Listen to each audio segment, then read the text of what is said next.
we're helping to make space that people use. It's very simple.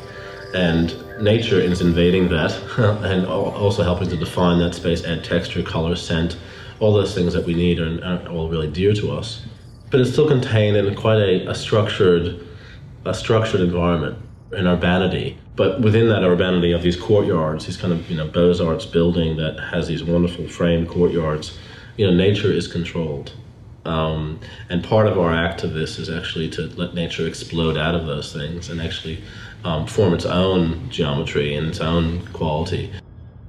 It makes this thing so much more interesting to reach out and to expose itself and to be influenced by everything around it than to be internally focused and to try to be a pure form apart from everything else. And I think that this project really has always tried to invite in, but also look out.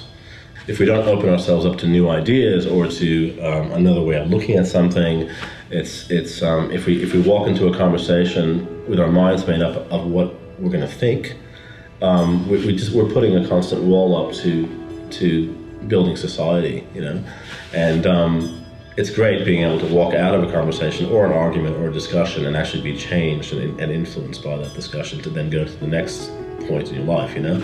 That's what building society.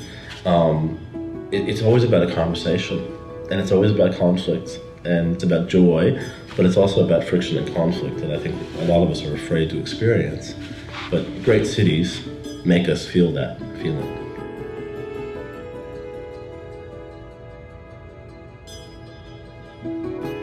There's an urban microcosm here that's sort of in the beginnings of being made, and Canberra is anti-urban. Its result, not necessarily the Burley Griffin thing, but the result of what's happened in Canberra is anti-urban. And in a way, Acton is trying to win back some of the civic need of a population of 380,000 people. They desire that. People desire to have a civic life and to have a public life. Walking down the street, someone's smiling at you. It's that moment. A stranger smiles at you, and all of a sudden that impacts you from some other place and makes you think of something else. And then how does that affect how you then relate to a person that's walking around the corner that you bump into? All of a sudden, instead of getting angry with them, you might think, oh, I'm really sorry. Oh, they dropped their bags, you picked them up. All these things are interrelated, and I think they're very powerful. Why are we close to each other? We desire to be close to each other. So why don't we take advantage of the opportunities of being close to each other, which is actually having relationships. Instead of what you find is people walking around in little bubbles in the cities. Rarely do you ever have anybody look at you and actually have a visual conversation. They just look down and look over there, look over there. You don't exist. We all exist together. And I think sometimes you have to reference that or acknowledge that, yes, you are another human being walking down the street, and you look sad or you look happy, or it's acknowledging other people's existence. It's critical. I think that the fact that you're inviting people to sit on the lawn or sit on the seat without buying a coffee, without actually having any kind of commerce, the publicness of that is very valid.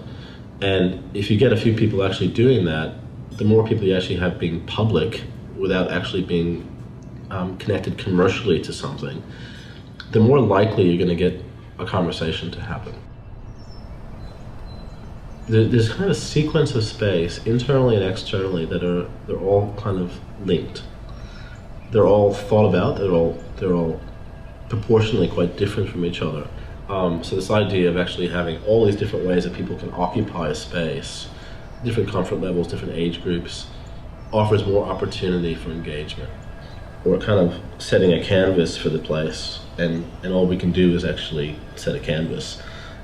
We can't finish the painting, and it's the people that are going to finish that painting, and how they interact with each other and the kind of dynamics that we help set up.